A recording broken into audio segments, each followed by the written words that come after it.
Traders, how are you? Marcello, founder of the Day Trading Academy, co-founder of Speed Up Trader, where you guys can come and apply to trade our money with just the process of 120 bucks. Today we're doing the recap of what happened in the markets last week.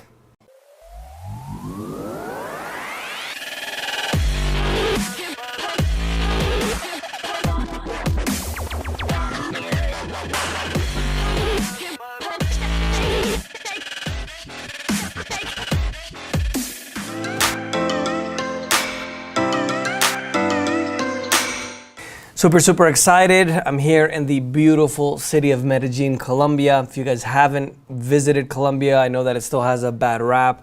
It's absolutely incredible. I've been uploading some videos on the other channel that's more about lifestyle and travel. If you guys want to go look at it, Wandering Trader, it's beautiful. Definitely recommend it.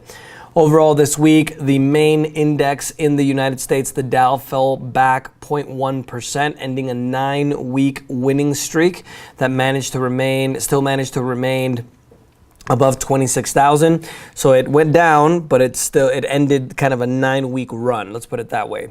The Nasdaq also finished positive last week for the 10th week in a row and marks the index's longest weekly winning streak since 1999. Due to the steady economic growth and also a surge in corporate profits, the Dow and the S&P 500 have gone up more than 300% since they hit bottom on the March 6th, 2009, which obviously was the period of the crisis that we had. The S&P 500 also is reaching its 10-year anniversary when the S&P 500 bottomed out at 666. Obviously, a little bit of bad luck back then, right? But now, obviously, you guys can see how much higher it's gone. The S&P overall for the week is down 2.22% at 2,743. The Dow is down 2.26% at 25,450. And the Nasdaq is down 2.52% at 7,408. Overseas market news, one of the main things affecting the market this week is, they keep saying this every week. I haven't talked about it in detail, but every week they say that they may have a deal. They may have a deal. They may have a deal, right? So there's more reports saying that they may have struck a deal that sent the main Shanghai, the exchanges in China, the main one, the Shanghai Composite, surged 3% on Monday because of that news on Monday morning, and it's reached its highest level in the last 9 months. Overall, Chinese stocks fell the most in near 5 months for the week due to the fact that the biggest brokerage in China actually reported that the government wants to slow down the rally. One important piece of news as well, if we're going to get kind of let's call it a wealth effect, right? If we're going to get a wealth effect where people kind of feel, this is what the government wants to do, right? This is kind of the economic system that we have right now in place. So if the government, right, and again, I never get political on the show, so it doesn't matter if it's the left government or the right government or Bush, Clinton, Trump, Obama, it doesn't matter. They always want to have good news for them, right? So if they want to have good news in the U.S., what makes us feel rich is the stock market. Because if I'm not mistaken, the number that I saw was 60 or 70% of the actual wealth in the country was via the stock market. Whereas in China, and that number might be wrong, don't quote me on that, but just go ahead and look at it. There's an article on Zero Hedge that reported that. Whereas in China, it's only about 20%. Right? So in China, what they feel like wealthy is the actual real estate market. So there's actually a fundamental difference between the two economies that you guys should know. It's kind of those little things I think that really make a difference to allow you guys to understand. This is one of the reasons I do this show, right? To kind of allow you guys to be able to understand how it works, how to connect the dots, all that stuff. So the nation's largest brokerage, as I was mentioning, said that the government wants to slow down the rally. So the Shanghai Composite lost 4.4% and went down to below its key level of 3,000. Asian stocks are far lower for the week after really weak data from China. The exports in February tumbled 20.7% from a year ago, far beneath the forecast of 4.8% drop, even though January did have a surprising jump. Overall for the week, the European markets were mostly lower. The Swiss market index went down 1.55%, which was the biggest loser. In Latin America, the markets were mixed as well. The biggest loser was the Mexican Bolsa. Bolsa in Spanish is exchange, if you guys didn't know. Teaching you everything on this show. And the Asian markets are also lower for the week. with the South Korean Kospi going down 2.71%. No big news in Bitcoin and cryptocurrency this week, other than the fact that we still have not had the major recovery that a lot of experts predicted last year. Bitcoin gains for the week 2.44%. It got up to about 3,900. In financial news, Trump renewed his criticism of the Fed, saying that the U.S. central bank's tight monetary policy is contributing to the strong dollar and hurting American competitiveness. The Filipino peso, mentioned Philippines because I know I got a lot of you traders out in the Philippines since we opened up a center there last year. We're in the process of getting all the traders going there as well. It was the best performing currency in Asia in February due to record remittances. If you guys don't know what a remittance is, it's basically, there's actually a joke in the Philippines that they told me that the biggest export in the Philippines are actually Filipinos. So there's a lot of Filipinos in Singapore and in Saudi Arabia and other countries, Spain. I've seen a lot of them working in hotels. And so they go overseas and they work and then they send money back home, kind of like the Mexicans do in the US. That's what remittances are when they send money back home. So due to record remittances, meaning that there's a record number, a higher volume of that money coming back into the country, rising investment, very good or buoyant, I should say, domestic economy. It propelled further gains in the currency as well as helped out inflation. China plans to cut its VAT. VAT, if you guys don't know what that is a sales tax in the manufacturing sector by 3%. They're trying to support the slowing economy, and it could deliver a boost of about $90 billion or 0.6% of GDP. The Chinese government is also announcing plans to slash business taxes to be able to go ahead and help the economy as well. It could save businesses up to $300 billion a year and give an immediate boost to stocks in China. Greece is marking a milestone in the recovery of the very bad, devastating financial situation that they had during the crisis of 2008, 2009. It sold its 10-year debt for the first time since March 2010. It's received orders of $11.3 billion for the syndicate offering of 2019 notes. Let's see how well that works out in the crisis that's coming, guys. I wouldn't even give them money if my life depended on it. Because obviously it's not that they're Greek, right? It's because they never get their finances in order. It's like giving money to Spain or Italy, same thing. The United States added 100 million credit card debts to its circulation since the financial crisis, bringing the total to 480 million. As of the end of 2008, the Fed is reporting that Americans now carry $870 billion in credit card debt, which is the highest ever. And this essentially is the problem with the crisis that's going to come. I would say we're going to probably feel it more in 2020. I've talked about 2019 for a few years, but I think the government might try to kind of jig things in, manipulate things and help things out. So I think 2020 more is the year that we're really going to feel it. But we have record corporate debt, record government debt, right? 10 years ago, United States or China didn't have this amount of debt, and record personal debt. So it's literally like a triple whammy. If you guys just think about your own finances, for example, if you guys have way too much debt and you can't pay your bills, what's going to happen? But that can't happen to a government, right? Couldn't happen to the UK Empire. No way that could have ended. No way that the Roman Empire could have ended either, right? So a few things to think about. Commodities overall this week.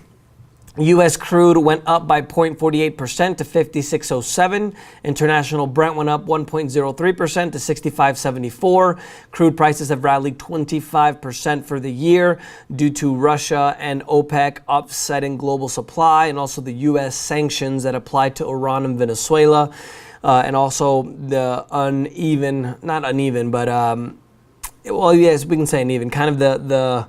let's call it uneven. The uneven economic record outlook, smashing U.S. output, and worries over the U.S.-China trade war have exerted downward price pressures as well. U.S. sanctions are affecting Venezuela due to the fact that they placed those sanctions on the country. If you guys didn't know, Venezuela has the largest proven oil reserves in the world. The only problem with the oil that they have is that it's a lot more heavy, so they need a chemical called naphtha to be able to thin it out and be able to sell it and keep the exports flowing. So due to the fact that the U.S. government applied the sanctions, they're not able to get that product to be able to sell their actual oil, right? Because they can't thin it out without that product. But now Russia's going to come in to save them. Good old Russia. The U.S. dollar rose on stronger than expected economic data and rising U.S. Treasury yields, which is if you guys don't know what that means, because I try to kind of simplify all these complicated terms that all these guys say. So Treasury yields is the interest on U.S. debt. Gold prices slipped Tuesday as well to this lowest level in over 5 weeks, because if the dollar goes up, then most commodities in the world go down because they're priced in dollars. Precious metals for the week: gold is up 0.44% at $12.98, and silver is up 0.78% at $15.41. Ven acá, por Alexa. Some of you guys may not have seen the positions that I had, but this is a chart for silver. You guys can see the crisis here from 2008. 2009, right here, you guys see the huge pop all the way to 2011. Then it kind of came down, and now we're right here at this point. So you guys can see that the market is literally just working in between these two areas. We got other areas here as well, so I was able to close a few positions. If you guys want to see what I'm doing now with kind of more swing trading, long-term stuff, I can show that to you. But I wanted to show you guys this as well, because I took some positions here at the top, and now the market obviously came down, collapsed, went up a little bit, and now what it should do, it should continue coming back down here, and I'm going to wait until the market actually gets here to be able to buy. Remember, not financial advice. I'm not a trading advisor. You guys are responsible with your own money. But just wanted to show you guys that, because I saw a few questions in the comments that you guys were asking me about that, how I'm trading now. Political news: fourth week where thousands of people gathered in Montenegro's capital. They want the president, Đukanović. Đukanović sounds like a car, right? Like a Ferrari, Đukanović. They wanted to call on President Đukanović to resign over an alleged corruption and abuse of office scandal. Population of 620,000 people. They are a part of NATO, and they're a candidate for EU membership, but they haven't joined the EU due to the fact that there's widespread corruption, because in the EU there's definitely not any corruption there, right? Algerian President Bouteflika. I laughed when I did the Spanish video just a second ago. It sounds like a hip-hop song. Bouteflika, Bouteflika. The Algerian president is facing mass protests, Bouteflika, over its 20 years in power. They're running, he's going to run again in April's elections, and he's saying that he's offering to step down after this year if he's reelected, but not the last 20 years, just this year's the year. Trudeau also shows every sign of trying to battle his way through the biggest crisis of his tenure. A lot of opinion polls are now saying that he could actually lose power in the October election. One of the things that to me is very funny, and I told you guys I'm never going to get political in this show, but I find it very funny that people fight with each other over the right's ideals or the left ideals, and they point the finger. Whereas you guys can see that Trudeau is left, right? Like Democrat in the US, left. And even he has corruption scandals. So for me, this is why I don't get political on the show, because I don't think the problem is the right or the left. I think the problem is the government in general. In the economy, OECD is saying that the global economy is going to continue to weaken this year. They're going to put down their forecast to only 3.3% in 2019. This is really big news for all the Latinos and Hispanics in the United States. The Hispanic poverty rate has reached a record low of 18.3%, with a record high 27.6 million people employed and participating in the workforce. So no matter who's in power, something happening that's great, because if you guys remember, a few months ago as well, we had record low black unemployment as well. Australia is reporting lower than expected growth than last year, as they had a steep housing downturn. Annual GDP is only expanded at 2.3% in 2018, below the expectations of 2.5%, and the Australian dollar fell as much as 0.8% against the US dollar on the news. It's the lowest level since January.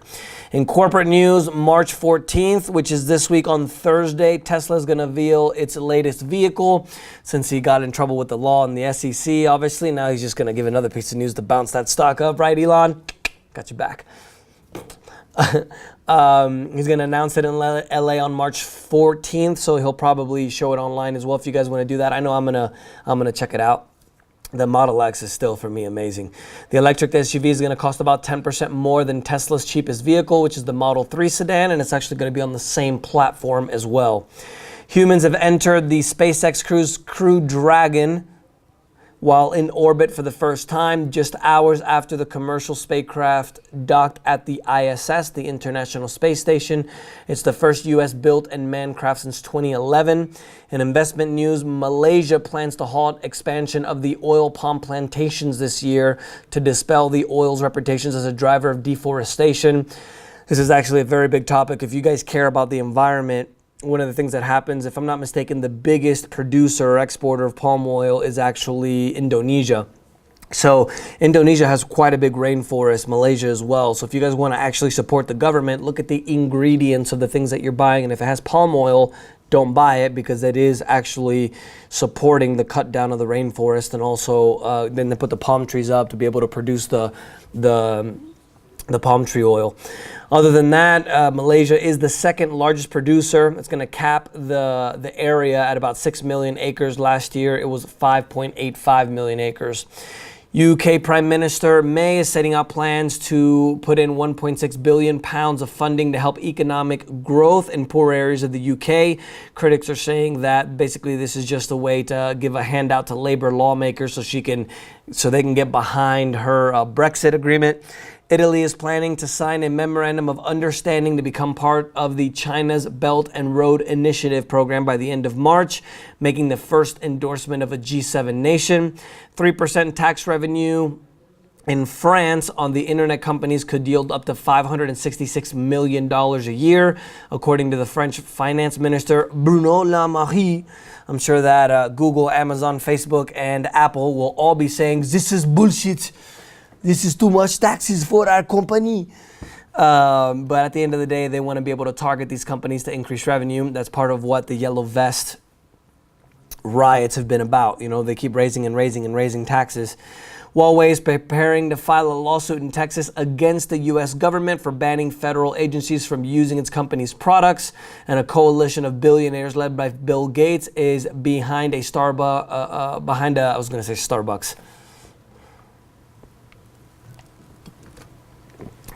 Starbucks is not a promotion on this show. I just like it. I just like coffee. So the U.S., the coalition by billionaires being led by Bill Gates, known as Cobalt Metals, is going to try to build a Google Maps of the Earth's crust to try to hunt for new cobalt reserves, as now it's one of the hottest economies, one of the hottest commodities in the world due to its electric vehicle batteries, which obviously are blowing up everywhere. The Norway Sovereign Wealth Fund of over $1 trillion, the largest in the world, is going to start dumping oil and gas stocks. They're saying that the government is going to try to start funding more renewables rather than putting money in companies that do oil and gas. And the unusual facts this week: it's the first time ever two countries are going to lead the UN Security Council. France and Germany are going to start taking the role in March and April. Huawei CFO Meng Wanzhou has filed a civil suit against Canada, saying that she was allegedly unlawfully detained and questioned for 3 hours on December 1st before they told her what her rights were. KFC and Pizza Hut's owner in China are going to move with expansion plans. They're opening 2 stores a day in the world's biggest consumer market, which is China. And they're planning on using big technology as well, like taking payments via facial recognition and having ice cream served by robotic servers. The Chrysler Building, the famous Chrysler Building in New York, is going to be sold for $150 million, which is a small fraction of its previous sales price. Mubadala and Abu Dhabi Investment Fund purchased it for $800 million in 2008, so they're taking quite a haircut. They own 90% of it, and also a real estate firm called Tishman Speyer owned another 10%. That's the news for this week, guys. Let me know if you guys have any questions. We're going to get back to our seminar that we have here in Medellin. Don't forget to visit. Soon I'm going to have an amazing boutique hotel called Amalia Boutique for you guys to come and visit. So see you next week.